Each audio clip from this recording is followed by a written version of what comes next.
ቆያችሁ? እግዚአብሔርን ለዚህ ሰዓት ስላደረሰን እጅግ አድርገን እናመሰግናለን። አሁን በሰንበት ትምህርት ክፍላችን እኔና እህቶቼና ወንድሜ አንድ ላይ በመሆን የሰንበት ትምህርትን ክፍል የኮርነርስቶን ወይንም የማዕዘን ድንጋይ የሚለውን ሰንበት ትምህርት አንድ ላይ እናያለን እና የዛሬው ሰንበት ትምህርት ርዕስ ፈተናዎች የሚል ነው። እንቀጥላለን። ከመጀመራችን በፊት አንድ ሰው ጸሎት ያደርግልናል። በእምነት ጸሎት አድርጉልን። እሺ እንጸልይ። እግዚአብሔር አባታችን ሆይ ለዚህ ጊዜና ሰዓት ስላደረስከን እጅግ አድርገን እናመሰግንሃለን። አባት ሆይ በሰዓት ደግሞ ያንተን ቃል ስንከፍት ሳለ አንተ ከኛ ጋር እንድትሆን እንድታስተምረን እንጠይቅሃለን። በሰዓት ደግሞ በቴሌቪዥንም ሆነ እግዚአብሔር በሚሰሙ ሰዎች ልብ አንተ ልባቸውን እንድከፍት እንዲማሩበት እንድትረዳቸው እኔ እለምንሃለሁ። አትልን። በኢየሱስ ክርስቶስ ስም አሜን። በዛሬው ውይይታችን ላይ የሚሳተፉ ልጆች ራሳቸውን ያስተዋውቁልናል። ስሜ ክርስቲያን ብሩክ እባላለሁ። የመጣሁት ከኮተቤ አድቬንቲስት ቸርች ነው። ስሜ ሄቨን ፍቃድ ይባላል። የመጣሁት ከኮተቤ 7ኛ ቀን አድቬንቲስት። ስሜ በእምነት መክት ይባላል። የመጣሁት ከኮተቤ 7ኛ ቀን አድቬንቲስት ቤተክርስቲያን ነው። እኔ ደግሞ ውይይቱን በማወያየት አብሬያችሁም ሆነው ግሬስ ኃይሉ እባላለሁ። ከአቃቂ ቤተክርስቲያን ነው የመጣሁት። እሺ የመጠላት ስሜት፣ የብቸኝነት ስሜት፣ አልፎ የመሰጠት ስሜት፣ በጓደኞች የመከዳት ስሜት፣ በሐሰት የመወንጀል ስሜት ሁሉም ከባድ ናቸው አይደለ? የትኛው የበለጠ ከባድ ይመስላችኋል? የትኛው የበለጠ ከባድ ነው ብላችሁ ታስባላችሁ? ከክርስቲያን ጀምር። ለእኔ አልፎ የመሰጠት ስሜት። ምክንያቱም አሁን በጓደኞችሽ በምታምኙ ሰዎች በቅርብ ነው ብለሽ በህይወትሽ የምታምኛቸው ሰዎች አሳልፎ ለጠላቶች ሲሰጡሽ ትልቅ ባህሪሽም ይለወጣል። ከምታምኙ ሰው አይኖርም። ትልቅቅ ያለሽ ሰው እዚህ ከባድ ነው ብለህ የምታስበው ስሜት የመከዳት ወይም ደግሞ አልፎ የመሰጠት በጓደኛ የመከዳት ስሜት ነው ብሏል።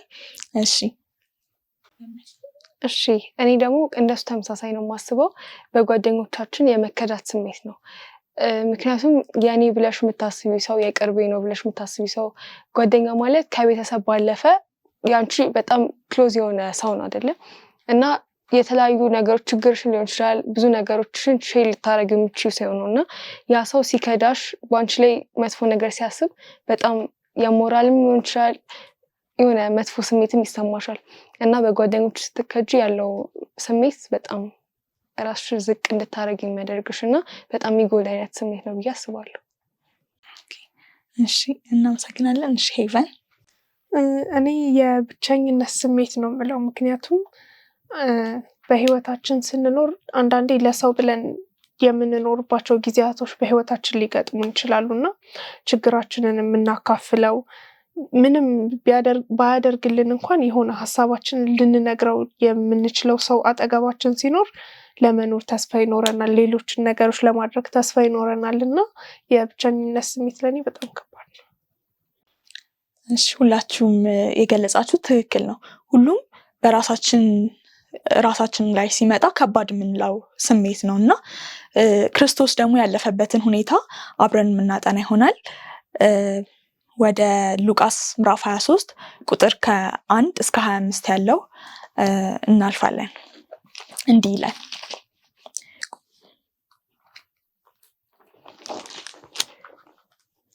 ሁሉም በሞላው ተነስተው ወደ ጲላጦስ ወሰዱትና ይህ ሕዝባችንን ሲያጣምም ለቄሳር ግብር እንዳይሰጥ ሲከለክል ደግሞ እኔ ክርስቶስ ንጉሥ ነኝ ሲል አገኘ ነው ብለው ይከሱት ጀመር። ጲላጦስም አንተ የአይሁድ ንጉሥ ነህን ብሎ ጠየቀው። እርሱም መልሶ አንተ አልክ አለው። ጲላጦስም ለካህናት አለቆችና ለሕዝቡ በዚህ ሰው አንድ በደል እንኳን አላገኘሁበትም አለ። እነርሱ ግን አጽንተው ከገሊላ ጀምሮ እስከዚህ ድረስ በይሁዳ ሁሉ እያስተማረ ሕዝቡን ያውካል አሉ። ጲላጦስ ግን ገሊላ ሲሉ በሰማ ጊዜ የገሊላ ሰው ነውን ብሎ ጠየቀ። ከሄሮድስም ግዛት እንደሆነ ባወቀ ጊዜ ወደ ሄሮድስ ሰደደው። እርሱም ደግሞ በዚያ ጊዜ በኢየሩሳሌም ነበረና ሄሮድስም ኢየሱስን ባየው ጊዜ እጅግ ደስ አለው። ስለ እርሱ ስለሰማ ከብዙ ጊዜ ጀምሮ ሊያየው ይመኝ ነበርና ምልክትም ሊያደርግ ሲያይ ተስፋ ያደርግ ነበር። በብዙ ቃልም ጠየቀው፣ እርሱ ግን አንድ እንኳን አልመለሰለትም። የካህናት አለቆችና ጻፎችንም አጽንተው ሲከሱት ቆመው ነበረ። ሄሮድስም ከሰራዊቱ ጋር ናቀው፣ ዘበተበትም፣ የጌጥ ልብስም አልብሶ ወደ ጲላጦስ መልሶ ሰደደው። ሄሮድስና ጲላጦስም በዚያ ቀን እርስ በርሳቸው ወዳጆች ሆኑ፣ ቀድሞ በመካከላቸው ጥል ነበርና። ጲላጦስም የካህናትን አለቆችና መኳንንትን ሕዝብንም በአንድነት ጠርቶ እንዲህ አላቸው፣ ሕዝቡን ያጣምማል ብላችሁ ይህ ሰው ወደ እኔ አመጣችሁት። እነሆም በፊታችሁ መርምሬ የምትከሱትን ነገር አንድ በደል እንኳን በዚህ ሰው አላገኘሁም። ሄሮድስም ደግሞ ምንም አላገኘም፣ ወደ እኛ መልሶታልና። እነሆም ለሞት የሚያደርሰው ምንም አላደረገም። እንግዲህ ቀጥቼ ይፈታዋለሁ፣ በበዓሉ አንድ ይፈታላቸው ዘንድ ግድ ነበርና።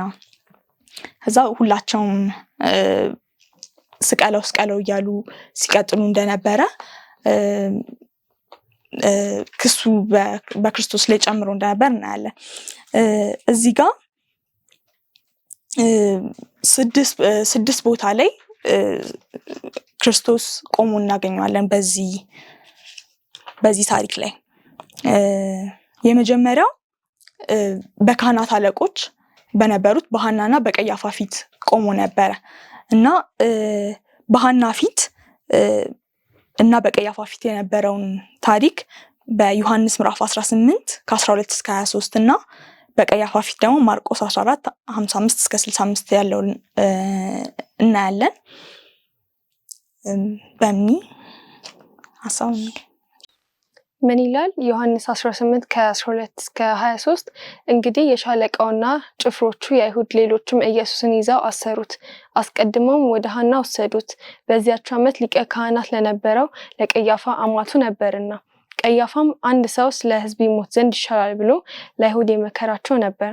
ስምዖን ጴጥሮስም ሌላው ደቀ መዝሙር ኢየሱስን ተከተሉት። ያም ደቀ መዝሙር በሊቀ ካህናቱ ዘንድ የታወቀ ነበርና ወደ ሊቀ ካህናቱም ግቢ ከኢየሱስ ጋር ገባ። ጴጥሮስ ግን በውጭ በበሩ ቆሞ ነበር። እንግዲህ በሊቀ ካህናቱ ዘንድ የታወቀው ሌላው ደቀ መዝሙር ወጣ፣ ለበረኛይቱ ነግሮ ጴጥሮስን አስገባው። በረኛ የነበረችቱ ገረድ ጴጥሮስን አንተ ደግሞ ከዚህ ሰው ደቀ መዛሙርት አንዱ አይደለምህን? አለችው። እርሱ አይደለሁም አለ። ብርድ ነበርና ባሮችና ሌሎችም የፍም እሳት አንድደው ይቆሙም ነበር። ጴጥሮስም ደግሞ ከእነርሱ ጋር ቆሞ ይሞቅ ነበር። ሊቀ ካህናቱም ኢየሱስን ስለ ደቀ መዛሙርቱና ስለ ትምህርቱ ጠየቀው። ኢየሱስም መልሶ እኔ በግልጥ ለዓለም ተናገርሁ። አይሁድ ሁሉ በሚሰበሰቡበት በምኩራብና በመቅደስ እኔ ሁልጊዜ አስተማርሁ፣ በስውርም ምንም አልተናገርኩም። ስለምን ትጠይቀኛለህ? ለእነርሱ የተናገርሁትን የሰሙትን ጠይቅ። እነሆ እኔ እነዚህን የነገርሁትን ያውቃሉ አለው። ይህንንም ሲል በዚያ ቆሞ የነበረው ከሌሎቹ አንዱ ለሊቀ ካህናቱ እንዲህ ትመልሳለህን ብሎ ኢየሱስን በጥፊ መታው። ኢየሱስም መልሶ ክፉ ተናግሬ እንደሆንኩ ስለ ክፉ መስክር፣ መልካም ተናግሬ እንደሆንኩ ግን ስለምን ትመታኛለህ አለው ይላል። እግዚአብሔር ባርክሽ። በሐናና በቀያፋ ፊት ያለውን ክሱን አይተናል። በመማክርት ጉባኤ ወይም በጲላጦስ ፊት የነበረውን ደግሞ ክርስቲያን ይነግረናል። ኢየሱስም እነዚህን ቃሎች ሁሉ በመፈጸም ጊዜ ለደቀ መዛሙርቱ ከሁለት ቀን በኋላ ፋሲካ እንዲሆን ታውቃላችሁ፣ የሰው ልጅም ሊሰቀል አልፎ ይሰጣል አለ። ሁሉም በሞላው ተነስተው ወደ ጲላጦስ ወሰዱትና ይህ ሕዝባችን ሲያጣምም ለቄሳርም ግብር እንዳይሰጥ ሲከለክል ደግሞ እኔ ክርስቶስ ንጉሥ ነኝ ሲል አገኘነው ብለው ይከሱት ጀመር። ጲላጦስም አንተ የአይሁድ ንጉሥ ነህን ብለው ጠየቀው። እርሱም መልሶ አንተ አልህ አለው። ጲላጦስም ለካህናት አለቆችና ለሕዝቡ በዚህ ሰው አንድ በደል ስንኳ አላገኘሁበትም አለ። እነርሱ ግን አጽንተው ከገሊላ ጀምሮ እስከዚህ ድረስ በይሁዳ ሁሉ እያስተማረ ሕዝቡን ያዋክል አሉ። ጲላጦስ ግን ከገሊላ ሲሉክ በሰማ ጊዜ የገሊላ ሰው ነውን ብሎ ጠየቀ። ከሄሮድስ ግዛት እንደሆነ ባወቀ ጊዜ ወደ ሄሮድስ ሰደደው። እርሱ ደግሞ ጊዜ እርሱ ደግሞ በዚያ ጊዜ በኢየሩሳሌም ነበርና። በሄሮድስና ተመልሶ በጲላጦስ ፊት በነበረ ጊዜ ደግሞ የነበረውን ሄቨን አንብቢ። ሉቃስ 23:8 ጀምሮ ኢየሱስም ብዙ ጊዜ ሊያዩ ይፈልግ ስለነበር ባየው ጊዜ እጅግ ደስ አለው። ስለ እርሱ ሰምቶ ስለነበር ታምራት ሲሰራ ለማየት ተስፋ ያደርግ ነበር። ብዙ ጥያቄዎች አቀረበለት፣ እርሱ ግን ምንም አልመለሰለትም። የካህናት አለቆችና መጻሕፍት እዚያው ቆመው በብርቱ ይወነጅሉት ነበር። ሄሮድስም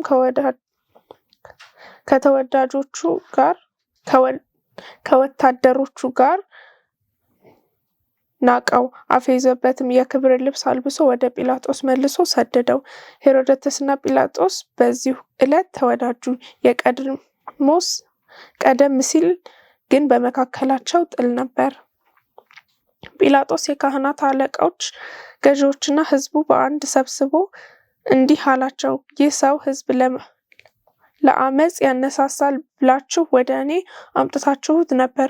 እኔም በእናንተ ፊት መርምሬ ባቀረባችሁት ክስ አንዳች ወንጀል አላገኘሁበትም። እንግዲህ ምንም ስላላደረገኝ ወደ እኛ መልሶታል።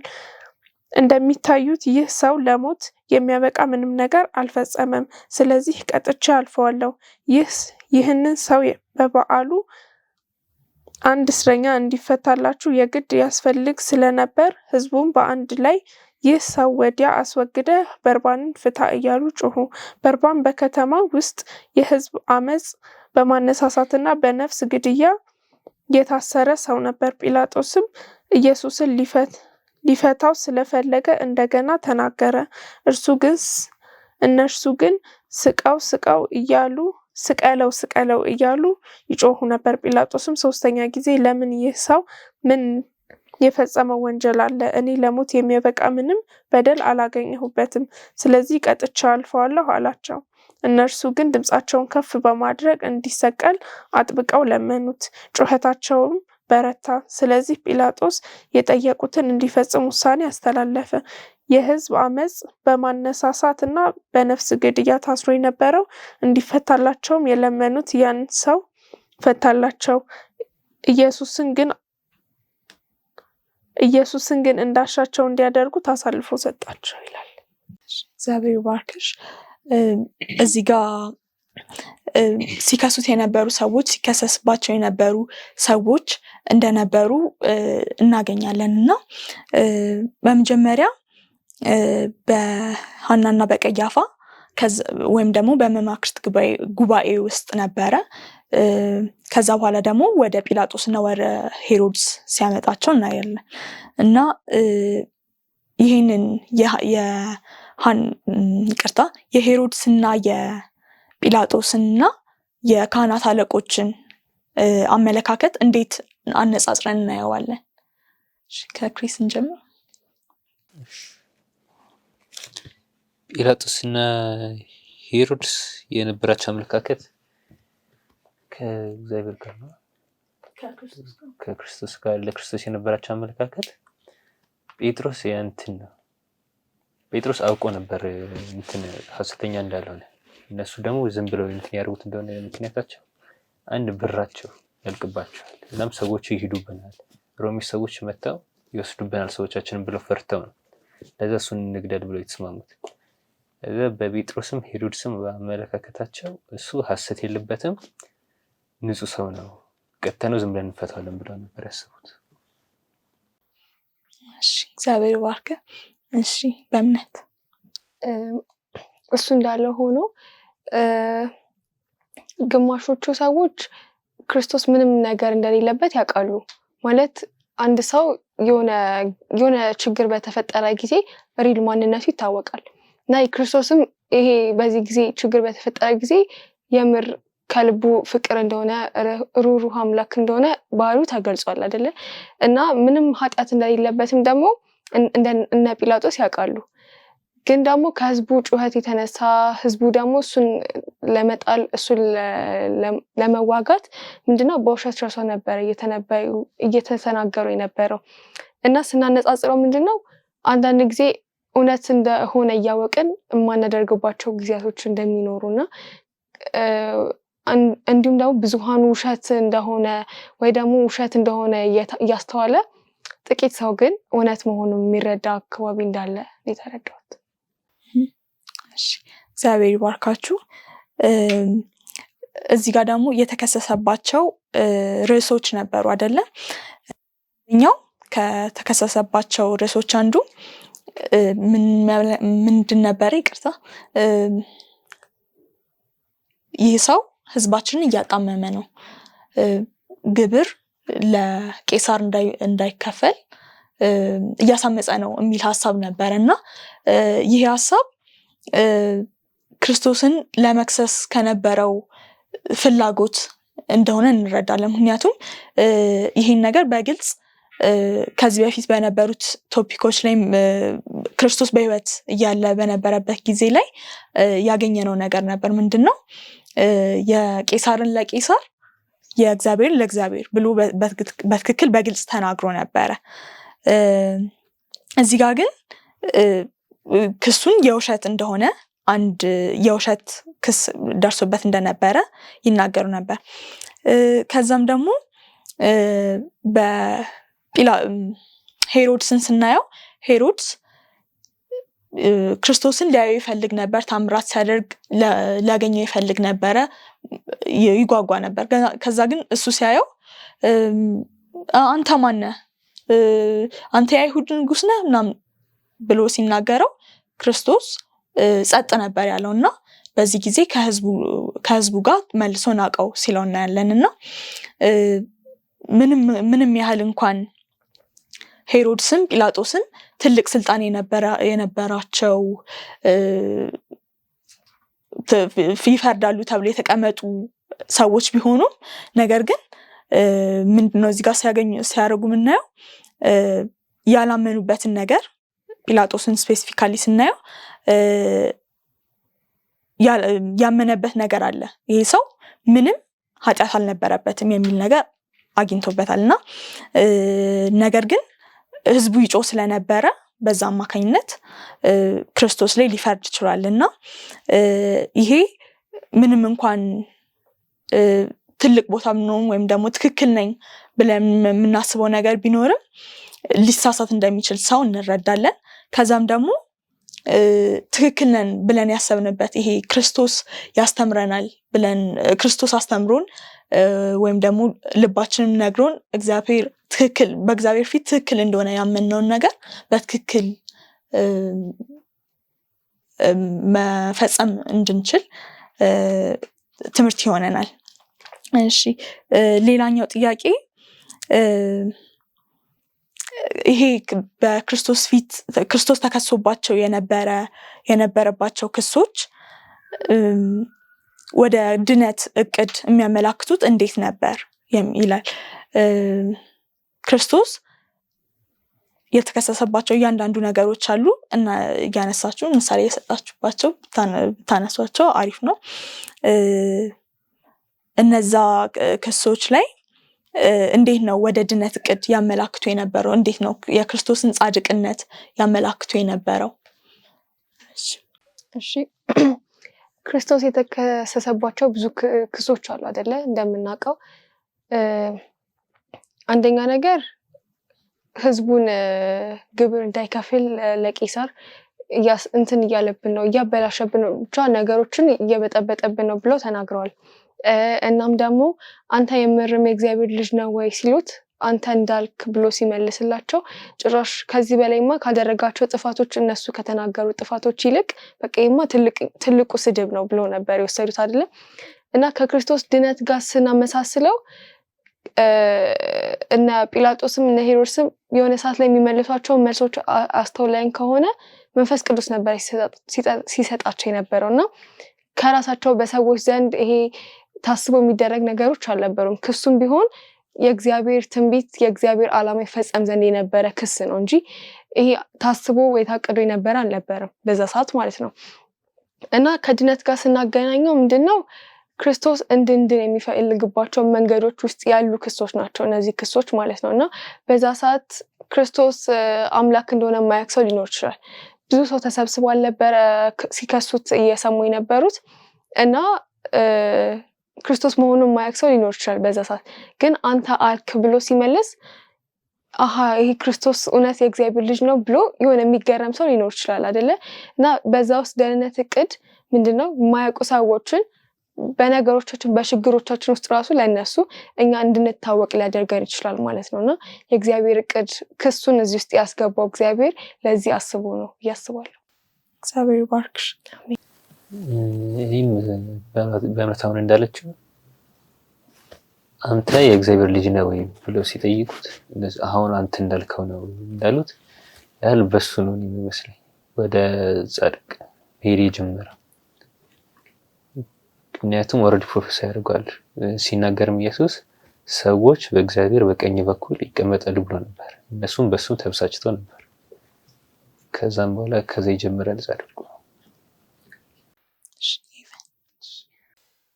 እኔ ያው አንስታውታል ግን እቅዱ ላይ የነበሩት ነገሮች በሙሉ ታስቦባቸው ነው። አሁን እኛም ዛሬ በህይወታችን ብዙ አይነት ነገሮች ይገጥሙን ይሆናል ግን በአጋጣሚ አግኝተነው በአጋጣሚ አተነው እንላለን አይደል? ይሄ ግን በእግዚአብሔር በኩል ታቅዶበት የተደረገ ነገር ነው እንጂ በአጋጣሚ የሚሆን ነገር አይደለምና የእያንዳንዳቸው ክሶችም እግዚአብሔር ገና ዓለም ሳይፈጠር የሚያውቃቸው ነገሮች ናቸው። በሱ ዘንድ የታቀዱ ናቸው እንጂ እንደዚህ በአጋጣሚ የተደረጉ ነገሮች አይደሉምና ይሄ ነገርም ከድህነታችን ጋር በዚህ አይነት መንገድ የሚያያዝ ይመስለኛል ነው። እሺ እግዚአብሔር ባርክሽ። አሁን ወደ ጥቅሶቹ እንመለስና ሲከሰስባቸው የነበረው ጥቅሶች እሺ በሐና ፊት የሚለውን በሐና ፊት ዮሐንስ 18:12-23 አንዴ አንብቢና ከዛ አብራሪልኝ። እንግዲህ የሻለቃውና ጭፍሮቹ የአይሁድም ሌሎቹን ኢየሱስን ይዘው አሰሩት። አስቀድመውም ወደ ሐና ወሰዱት። በዚያች ዓመት ሊቀ ካህናት ለነበረው ለቀያፋ አማቱ ነበርና። ቀያፋም አንድ ሰው ስለ ሕዝብ ይሞት ዘንድ ይሻላል ብሎ ለአይሁድ የመከራቸው ነበር። ስምዖን ጴጥሮስም ሌላውም ደቀ መዝሙር ኢየሱስን ተከተሉ። ያም ደቀ መዝሙር በሊቀ ካህናቱ ዘንድ የታወቀ ነበር። ወደ ሊቀ ካህናቱም ግቢ ከኢየሱስ ጋር ገባ። ጴጥሮስ ግን በውጭ በበሩ ቆሞ ነበር።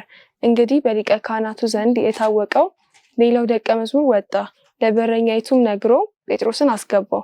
በረኛ የነበረችይቱም ገረድ ጴጥሮስን አንተ ደግሞ ከዚህ ሰው ደቀ መዛሙርት አንዱ አይደለምህን አለችው። እርሱ አይደለውም አለ።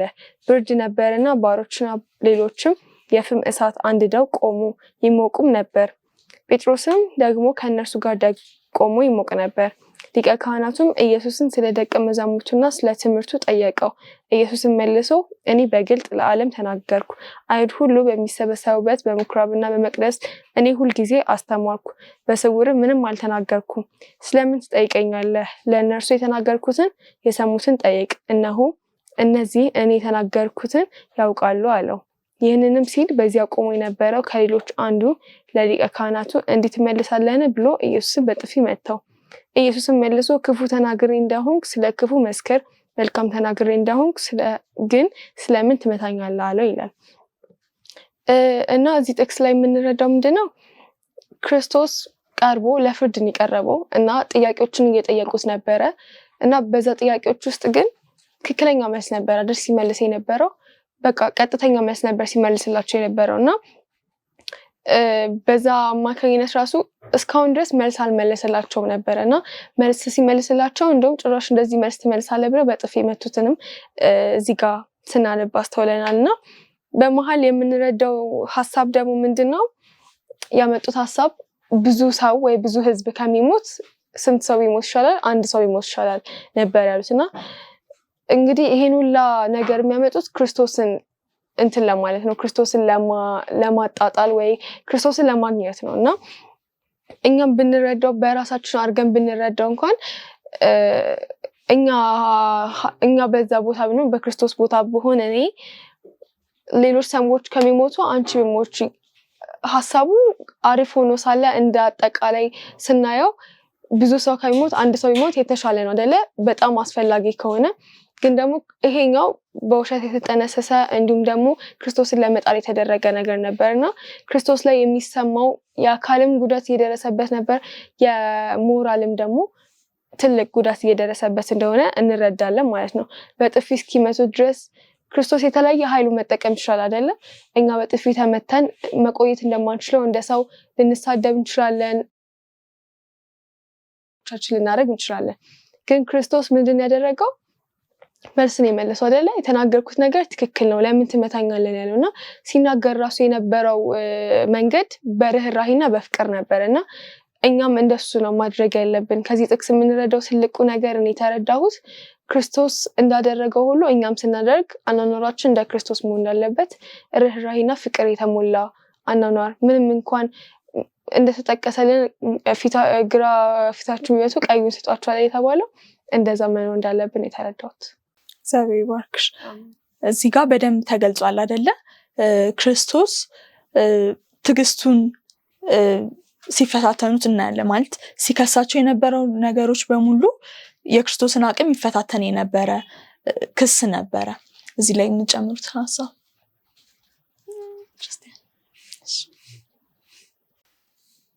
ያው ብለዋለች፣ በቃ ማድረግ የሚችልበት ኃይል ነበረው። ግን ከዚህ ነገር አንደኛ አሁን እኛ የምንማረው ትዕግስት ነው። ለዓላማው ሲል ዝምታን መርጦ ነበረ እንጂ አሁን ያኔ ብዙ ነገሮችን ማድረግ ይችል ነበር። እነሱን መልሶ ማጥፋት ይችል ነበር። ከዛ ነገር ውስጥ አንደኛ አሁን እኛ ለራሳችን ጥቅም ብለን ከሰዎች ጋር ተጣልተን እንኳን እንትን እንላለን አይደል? እሱ ግን ለእኛ ጥቅም ብሎ ነበር እኛን ከዘላለማዊ ሞት ወደ ዘላለማዊ ህይወት ለማምጣት ብሎ ነው። ግን እኛው ራሳችን እሱን ስንረብሸው ነበር። ማለት በመንገዱ እየገባን ማድረግ ያልነበረብንን ነገሮች በሐሰት እየመሰከረን እሱን እንትን እያልን ነበርና ያኔ ብዙ ነገሮችን የማድረግ ኃይል ነበረው። ነገር ግን ስለ ፍቅር ሲል ዝምታን የመረጠበት ክፍል ነው በዚህ ክፍል ላይ። እሺ፣ እግዚአብሔር ይባርካችሁ። እዚህ ላይ አንድ ጥያቄ ለመጨመር ይሄንን በትዕግስት ጸጥ ብሎ ይሄንን ሁሉ ክስ እንዲቋቋም ሲረዳው የነበረው ነገር ምንድን ነው ብላችሁ ታስባላችሁ? ክርስቶስ ይሄ ሁሉ ክስ ሲደርስበት የራሱ የነበረ አቅም ነበረው አይደለ? መላእክትን አውርዶ እዛ ጋር የነበሩትን ወታደሮች ይዘውት የነበሩትን በሙሉ መበተን ይችል ነበር። ነገር ግን ይህንን እንዲከታተል ይህንን በትዕግስት ችሎ እንዲያልፍ ያደረገው ነገር ምንድን ነበረ? እኔ የሚመስለኝ ለእኛ ያለው ፍቅር። ምክንያቱም ይህን ሁሉ አሁን ሌላ ሰው ቢሆን መቋቋም አይችልም፣ ተነስቶ ይሰደባል ወይ ይማታል። ግን እሱ ለእኛ ያለው ፍቅር ተነስቶ እኛን ለማዳን ፈልጎ ይህን ሁሉ አለፈ። ከዚህም ቀደምም እኛም ሰው ስንፈጠር የማዳን ሀሳብ ነበር። በዛ ላይ ፕሮፌሰር ተደርጎ ነበር ምን እንደሚያልፍ ምን ማለፍ እንዳለበት እኛን ለማዳን። እሱ ይመስለኝ ለኛ ያለው ፍቅር። እግዚአብሔር ባርክ። እንጨምራለን። ያው አንደኛ እሱ እንዳለው ስለ ፍቅሩ የተነሳ ነው፣ ከኛ ካለው ፍቅር የተነሳ ነውና እሱ አንደኛው ሀሳብ ነው። ሁለተኛ ደግሞ እኛ በሱ ላይ እምነት እንዲኖረን አሁን ለምሳሌ ከአመት ከዛ በፊት ወይም በብሉይ ኪዳን ላይ ብዙ ጊዜ እንደሚመጣ ከዛ ደግሞ የሰው ልጆችን እንደሚያድን ብዙ ቦታዎች ላይ ተጠቅሶ ነበርና አሁን በዛ ጊዜ መስቀል ላይ ከመውጣት ይልቅ እንደው ድናችኋል ከዚህ በኋላ ማለት ይችል ነበር አይደል? ነገር ግን ቃሉን አልፈጸመም ማለት ነው። ስለዚህ እኛ አሁን እንከተለዋለን ለምንል ወይም ደግሞ ክርስቲያን ለሆንን ሰዎች ይሄ እንትን ኮንፊውዝድ ያደርገናል። ምክንያቱም የተባልነው ቃል የተሰጠንና የሆነው ነገር የተለያየ ነው ማለት ነው። እኔ ራሴ መጥቻ ድናችኋለሁ ብሎ ነገር ግን በትዕዛዝ ይሆን ነበር። ስለዚህ እኛ እሱ ላይ እምነት አይኖረንም ነበር ወይም እንደ ጌታ ልንቀበለው አንችልም ነበር ማለት ነው። ለዛም ይመስለኛል። እግዚአብሔር ባርካችሁ። እሺ ተብሏል። ግን ክርስቶስ ተረጋግቶ በዛ ሰዓት ላይ እንዲቆይ ያደረገው ነገር ብዬ የማስበው አንደኛ ነገር የእግዚአብሔር አብሮነትና እርዳታ ስለነበረ ነው። ማንም በስጋ እንደዚህ ማድረግ የማይቻል ነገር ነው። ለምሳሌ ያሁላ ነገር ስድብ እየደረሰበት ያሁላ ስቃይ እየደረሰበት ያሁላ በጥፊ መመታት ነገሮች እየደረሱበት በስጋ ብቻ እንደኛ እንደ ሰው ስናስበው ወይ ተነስተን የሆነ ነገር ባናደርግ ራሱ ካፋችን የሆነ ቃል እናወጣለን አይደለ? ክርስቶስ ግን ምንድነው ጸጥ ያለው ወይ ደግሞ ያን ነገር የተቋቋመው የእግዚአብሔር አብሮነት ነበር፣ መንፈስ ቅዱስ ነበረው። እያንዳንዱ የሚናገረው ነገር የሚሰጠው መንፈስ ቅዱስ ነበርና የእግዚአብሔር አብሮነትና እርዳታ ስለነበረ ነው። ሌላው ደግሞ እነሱም እንዳሉት ትዕግስት ነበረው እና ከክርስቶስ ባህሪ ውስጥ አንዱ ትዕግስት ነው። እኛም እንድንሆን የተነገረን ትዕግስተኛ ነው እና ትዕግስተኛ መሆን ብዙ ነገሮች ይለውጣል። በዛ ሰዓት ላይ ክርስቶስ ትዕግስት ባይኖረው ኖሮ እንደዛ ሲያደርግ እንደ ሰው የሆነ ነገር ቢናገር ወይ ደግሞ የመለኮት ኃይሉን ተጠቅሞ ራሱ ያን ነገር መተው ይችላል። ግን የመጣበት ዓላማ አለ፣ ማሳካት ያለበት ነገር አለ። እንዲሁም ደግሞ ለሰው ልጅ ፍቅር እሱ ነገሮች እንዳሉ ሆኖ ነው ስቴብል ሆኖ እንዲቆይ ያደረገው ማለት ነው። እግዚአብሔር ይባርካችሁ። ሁላችሁ መልሳችሁታል። በዘዳግም 19 ከ15 እስከ 19 ላይ አይሁዶች ይከተሉት የነበረው ወይም ደግሞ ክርስቶስ ከመምጣቱ በፊት ሕግን ለመፈጸም ይሄ አንድ ኮርት ወይም ፍርድ ቤት ውስጥ ይሰሩበት የነበረውን ይተዳደሩበት የነበረውን ሀሳብ እናገኛለን እና ዘዳግም 19 ከ15 እስከ 19ን ክርስቲያን አንብብልን።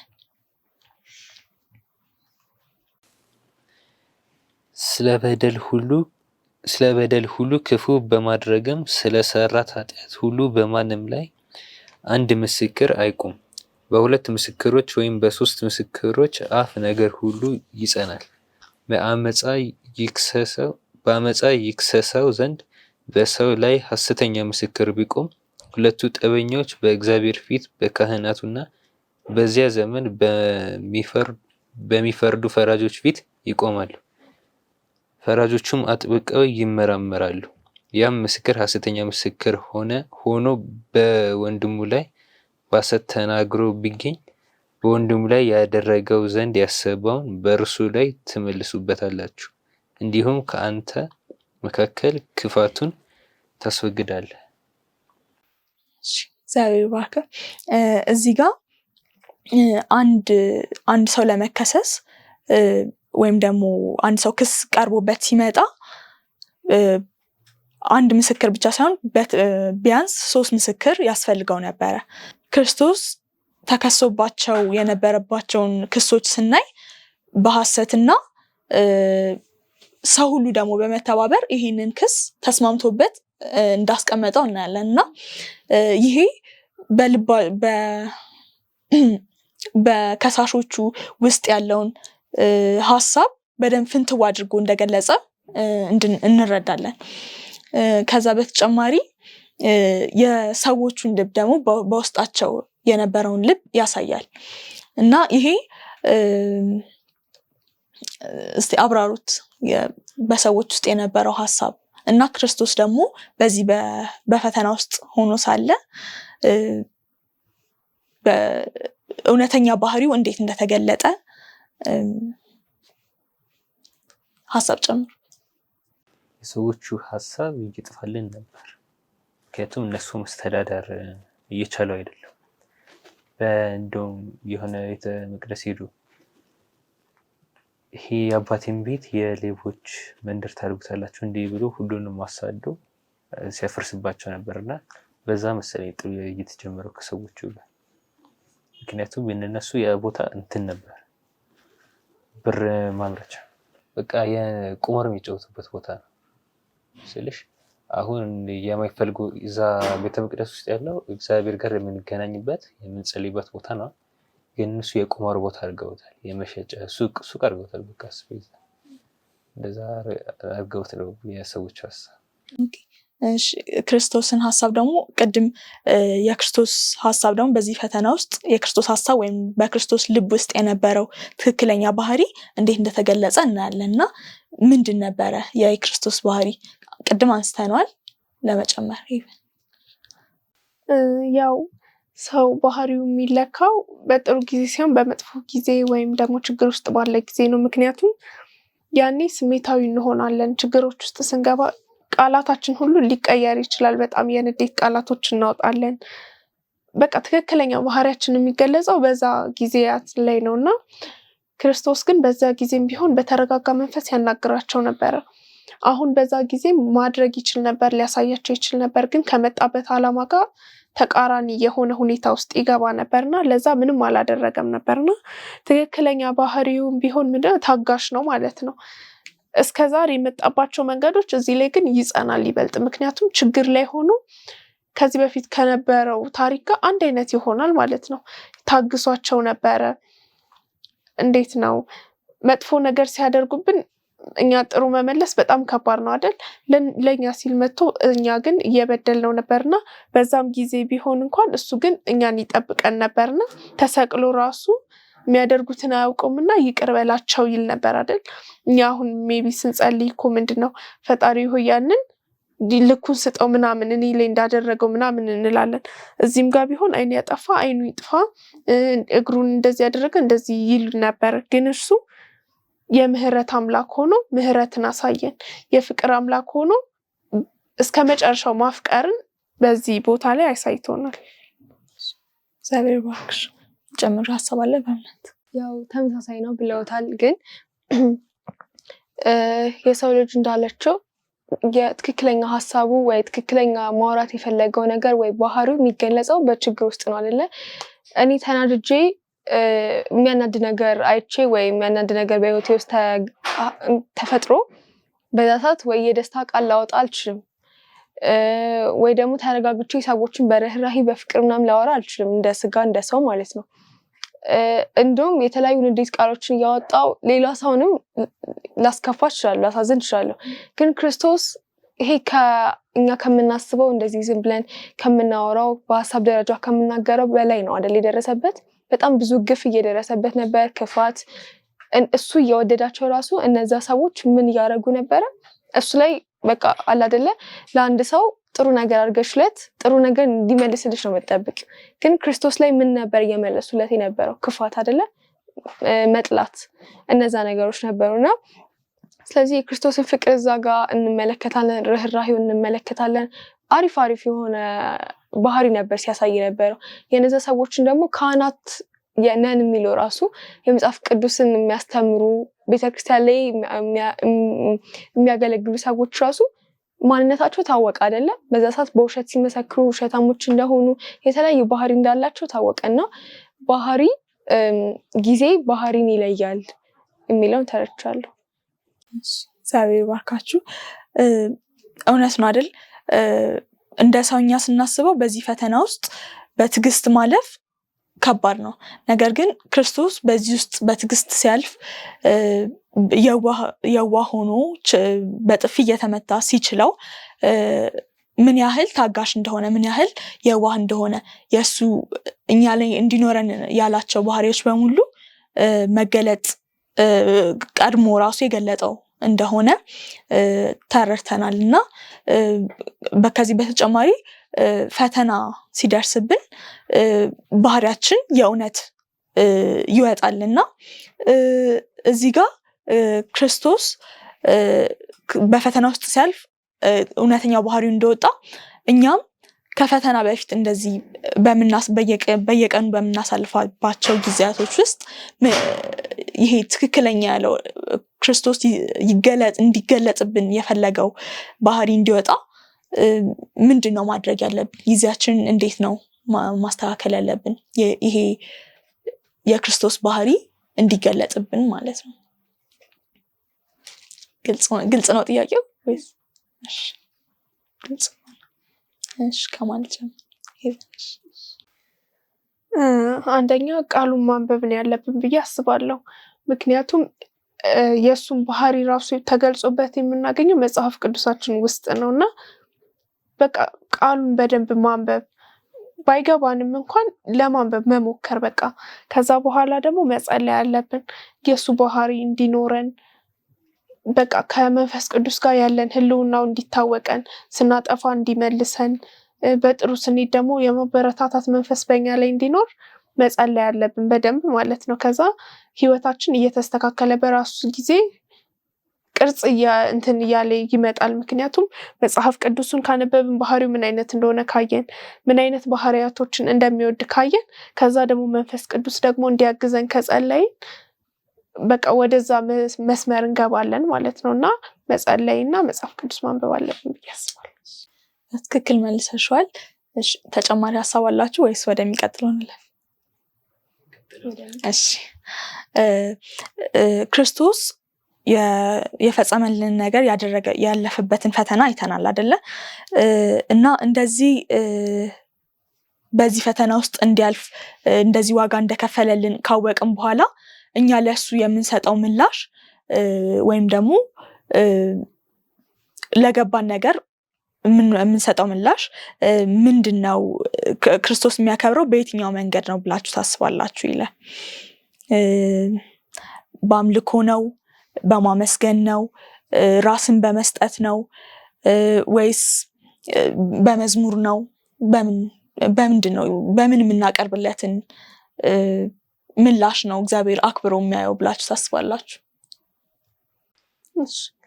እኔ እዚህ ውስጥ ካሉት ውስጥ መጀመሪያ ማድረግ አለብን ብዬ የማስበው ማመን ነው። ምክንያቱም ራሳችን ልንሰጥ የምንችለው ልናመልክ የምንችለው ያንን ነገር ስናምን ነው። አሁን ለምሳሌ ሰውን ስናምነው ነው አይደለ? ስለሱ ጥሩ ነገር የምናወራው። ራሳችንን አሁን ሰው ቤት ሄደን ሜቢ ልናድር እንችላለን አይደል? ያንን ሰው ስለምናምነው ነው አይደል? ምንም አያደርገንም ብለን ስለምናስብ ከዛ ሰው ጋር ሰላማዊ አሁን እንዴት ነው ልጆች አሁን በወላጆቻቸው ቤት እንዴት ያለ እንቅልፍ ነው የሚወስዳቸው? ሰላማዊ አይደል? ምን ያደርገናል ብለው ያስባሉ ቤተሰቦቻቸው? ምንም ያደርጉናል ብለው አያስቡም። እና ልክ እንደዛ ሁሉ እኛም እሱን ስናምን ከዛ የሚከተሉት ነገሮች ይመጣሉ ብዬ አስባለሁ። እናገለግለዋለን ስናምነው፣ እሱ የሚወደውን ነገር እናደርጋለን ስናምነው። መጀመሪያ ማመን ነው ያለብን። ከዛ በኋላ ሌሎቹ ነገሮች የማድረግ ጽናት ይኖረናል ብዬ ነው የሚለው። እግዚአብሔር ይባርክሽ። በምንስ ላይ ያለሽ እኔ የማስበው ደግሞ ራስን አሳልፎ በመስጠት ነው። እና ጥያቄው የሚያሻማ ነገር ቢሆንም ግን እኔ የማስበው ራሳችን አሳልፈን ስንሰጥ በሙሉ ልብ ማምለክ እንችላለን።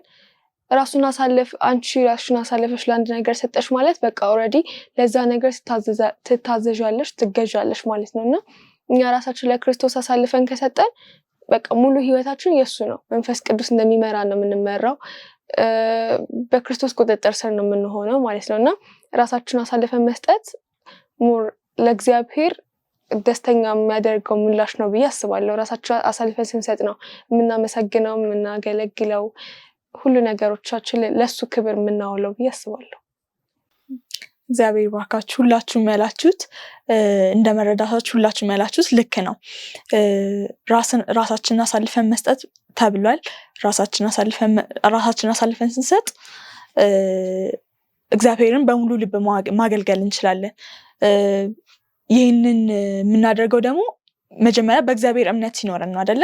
እምነት ሲኖረን ነው ብላ ሄቨን እንደነገረችን እምነት መጀመሪያ ከሌለን ራሳችንን ለመስጠት አንችልም። ስለዚህ እግዚአብሔር ሁሉንም አክብሮ ይቀበላል። መጀመሪያ ማመን፣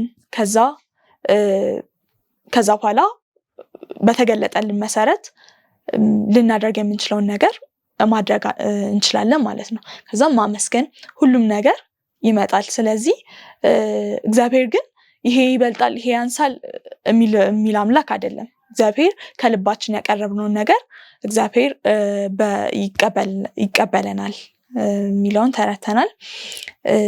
የዛሬው ክፍል በአጠቃላይ ክርስቶስ ላይ የደረሱ ክሶችን ነበረ። ክርስቶስን የሚፈታተኑ የተለያዩ ሀሳቦች መጥተው ነበረ። በጓደኛው ወይም ደቀ መዝሙር በነበረው በይሁዳ ከመከዳት ጀምሮ በካህናት አለቆች ፊት በሐሰት ሲከሱት ነበረ። በጥፊ ሲመቱት ነበረ። እንደገና ደግሞ በጲላጦስ ፊት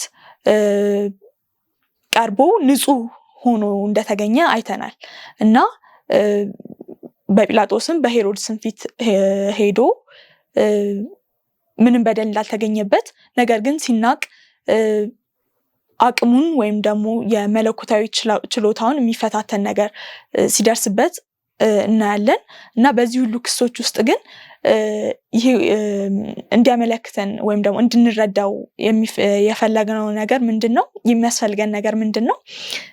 ክርስቶስ ወደዚህ ክስ ሲመጣ ይህንን ፈተናዎች ሲያልፍ እኛ እንድንሆን የሚፈልገው ወይም ደግሞ የመንፈስ ፍሬዎች ብሎ የተገለጹ የመንፈስ ፍሬዎች ተብሎ የተገለጹ ሐሳቦችን እኛ እንድንኖርበት እሱ ቀድሞ ተፈትኖ ያለፈበት ነበረ እና ያን እንድንረዳ ያደርገናል። እሱ ብቻ ሳይሆን በተጨማሪም ክርስቶስ ፍጹምና ጻድቅ የነበረ ሰው እንደነበረ እንረዳለን። ስለነበረን ጊዜ እግዚአብሔርን እጅግ አድርገን እናመሰግናለን። ስትከታተሉ የነበራችሁትን እየተወያያችሁ አብራችሁ እንደነበራችሁ እናስባለን። አሁን ደግሞ ይሄንን ፕሮግራም በጸሎት እንዘጋዋለን። ይሄን ጸሎት በማድረግ የሚያገለግለን ክርስቲያን ይሆናል። ክርስቲያን እንጸልይ። እግዚአብሔር ሆይ ለዚህ ሰዓት ጊዜ ስለደረስከን እናመሰግናለን። አሁንም በውይይታችን አንተ አብረከኝ ነገር ስለነበርክ በልባችን እንደምንረዳው ማስተዋል ስለሰጠን እናመሰግናለን። አሁን በቲቪ በኩልም ያዩ ሰዎችንም እንደሚገባቸው እንደሚያዩት አንተ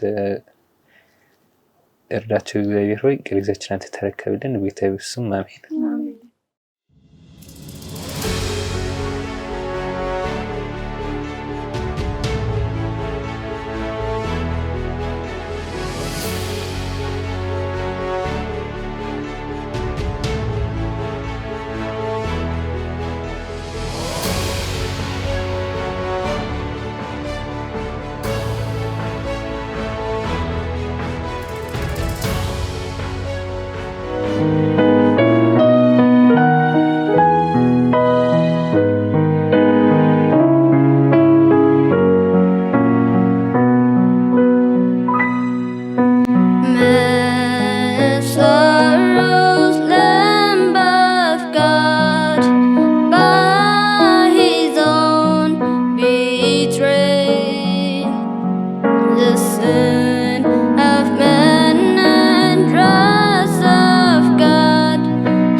Debt is paid, it is paid in full.